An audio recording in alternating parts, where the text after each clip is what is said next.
Gaza death toll rises as U.S. delegation meets Israeli leaders. EU weighs ethanol ban in hand sanitizers over cancer concerns. Former French President Sarkozy begins 5-year prison sentence. Drone strikes threaten Khartoum airport reopening amid Sudan conflict. Good afternoon. Welcome to The World in 30 Minutes on Politics and Business Television. I'm Fatima Abubakar Oyibo. Many thanks for joining us. Details of this news stories and more content to come after the short break. Stay with us.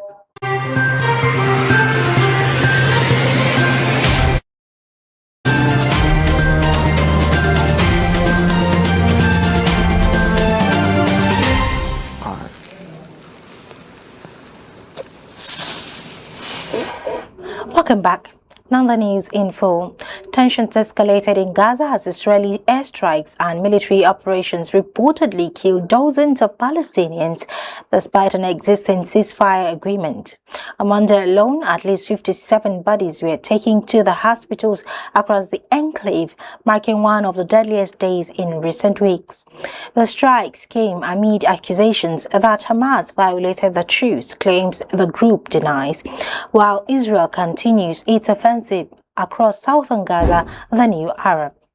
The violence coincided with a high-level visit by U.S. officials to Israel, including Vice President J.D. Vance, Middle East Envoy Steve Witkoff, and Jared Kushner. The delegation is holding talks with Israeli leaders to discuss ceasefire enforcement, humanitarian aid, and the broader peace process. However, the renewed bloodshed has cast a shadow over diplomatic efforts, with critics accusing Israel of using the visit as cover for intensified military action. International outrage is mounting, with Qatar's emir condemning the strikes as genocide and humanitarian groups warning of a worsening crisis. The war, which began in October 2023, has claimed over 68,000 Palestinian lives and injured more than 170,000, according to Gaza's health ministry. As talks continue, the world watches anxiously for signs of a breakthrough or further escalation. Israeli football club Maccabi Tel Aviv has announced it will not accept ticket allocations for its upcoming UEFA Europa Conference League match in the United Kingdom. The decision comes amid heightened security concerns following pro-Palestinian protests and rising tensions linked to the ongoing Israel-Gaza conflict. Club officials cited fears for the safety of traveling fans and staff as the primary reason for the move. The match, scheduled to take place in London, has drawn attention from both football authorities and political observers. UEFA has yet to comment on whether additional security measures will be implemented or if the match will be relocated. Maccabi Tel Aviv emphasized that while it regrets the impact on supporters, the safety of its community remains paramount. In the meantime, the European Union is considering a major shift in public health policy by potentially banning ethanol in hand sanitizers and other biocidal products. This follows a recommendation from the European Chemicals Agency, ECHA, which flagged ethanol as a possible carcinogen and reproductive toxin. The agency's Biocidal Products Committee is expected to deliberate on the proposal during its next meeting scheduled for late November. Ethanol is widely used in disinfectants, especially in hospitals, schools, and public spaces due to its effectiveness against germs. A ban could disrupt supply chains and force manufacturers to seek alternative ingredients. Health experts are divided, with some warning that removing ethanol could compromise infection control, while others stress the importance of long-term safety. The proposal has sparked debate across the EU, with consumer groups, scientists, and industry stakeholders weighing in. ECHA says it will continue reviewing the scientific data before making a final recommendation. If the ban is approved, it could reshape hygiene standards across Europe and prompt a global reassessment of ethanol's role in everyday products. The global chess community is mourning the sudden death of American Grandmaster Daniel Naroditsky, who passed away at the age of 29. Known for his brilliance on the board and his engaging commentary, Naroditsky was a beloved figure in the chess world. His family confirmed the news in a statement released by the Charlotte Chess Center, describing him as a passionate player, educator, and cherished member of the community. Naroditsky, a California native, Stanford graduate, rose to prominence after winning the Under-12 World Youth Chess Championship and earning his Grandmaster title at just 18.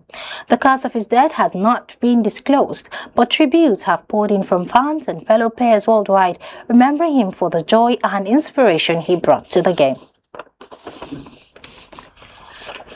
Meanwhile, Polish authorities have detained 8 individuals across the country on suspicion of espionage and sabotage, raising alarms over potential Russian hybrid warfare tactics.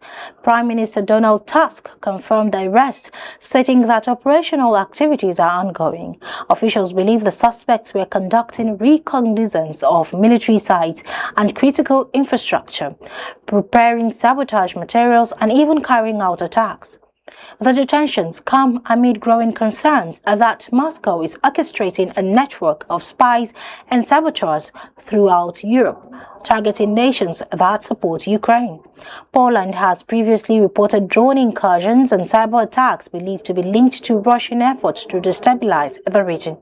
The latest arrests underscore the heightened vigilance in Warsaw as tension between Russia and NATO-aligned countries continue to escalate. Security services are now intensifying surveillance and counterintelligence operations nationwide, while the suspects' identities remain undisclosed. Authorities say the investigation is far from over.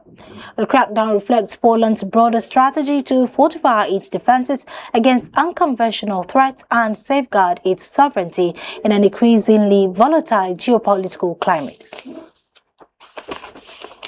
Former French President Nicolas Sarkozy has officially begun serving a 5-year prison sentence after exhausting all legal appeals.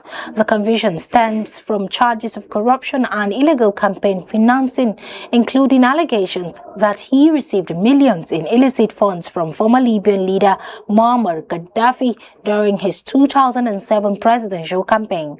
Sarkozy, who led France from 2007 to 2012, has consistently denied the accusations. The sentence includes 2 years to be served behind bars and 3 under house arrests with an electronic bracelet. Sarkozy is the first former French president to serve jail time, marking a dramatic fall from grace for one of the country's most influential political figures. The case has reignited debate over political accountability and transparency in France's highest offices. You're still watching The World in 30 minutes live on Politics and Business TV. Still to come, Japan elects first female Prime Minister Sanae Takaichi. Stay with us.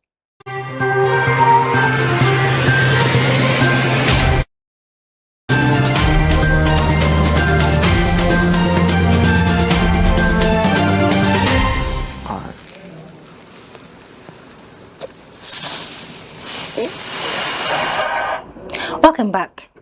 History was made in Tokyo as Japan's parliament confirmed Sanae Takaichi as the country's first female prime minister.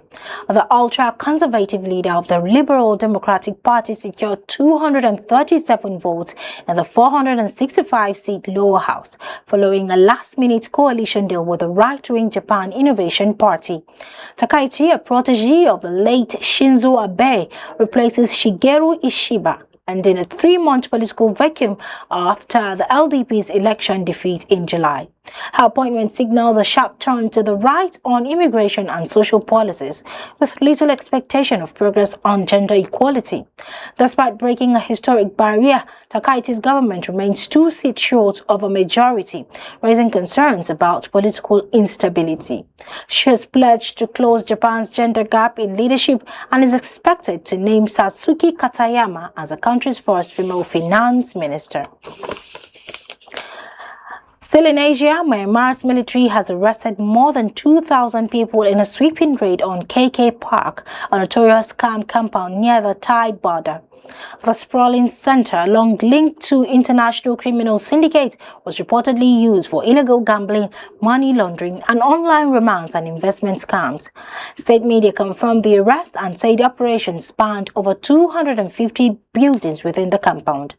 During the raid, soldiers also seized dozens of Starlink satellite terminals believed to have powered the scam operations. KK Park has been a focal point of global concern, with reports of trafficked workers forced to operate fraudulent schemes under harsh conditions. The crackdown marks one of the largest anti-cybercrime operations in the region to date. Authorities say the detainees include foreign nationals and trafficked victims, many of whom were lured with promises of legitimate jobs. Human rights groups are urging Myanmar to ensure proper treatment and repatriation of innocent workers caught in the raid. The operation underscores growing efforts to dismantle transnational cybercrime networks operating across Southeast Asia. A series of drone attacks rocked Sudan's capital, Khartoum, just hours before the long-awaited reopening of its international airport. Witnesses reported hearing drones and multiple explosions between 4 a.m. and 6 a.m. near the airport, which had been closed since April 2023 due to fighting between the Sudanese army and the paramilitary Rapid Support Forces. Local media, including Rakoba News and the Sudan Tribune, reported that at least 8 blasts were heard in and around the airport area. The RSF has been blamed for launching that so-called suicide drones, with Sudanese military sources confirming that some of the drones were shut down. The attack also targeted an electricity converter station, further escalating tensions in the war-torn capital. The Khartoum International Airport was scheduled to resume domestic flights for the first time in over 2 years. The drone strikes now cast serious doubt over the reopening plans, raising fresh concerns about security and the fragile state of peace in the region. Authorities have yet to confirm whether the reopening will proceed as planned. Madagascar's new military leader, Colonel Michael Randrianirina, has named businessman Herin Salama Rajonarivelo as the country's prime minister following a recent coup. Randrianirina, who seized power after youth-led protests forced former President Andry Rajoelina into exile, said Rajonarivelo was chosen for his experience and strong international connections. The appointment is part of efforts to form a transitional government that blends civilian leadership with military oversight.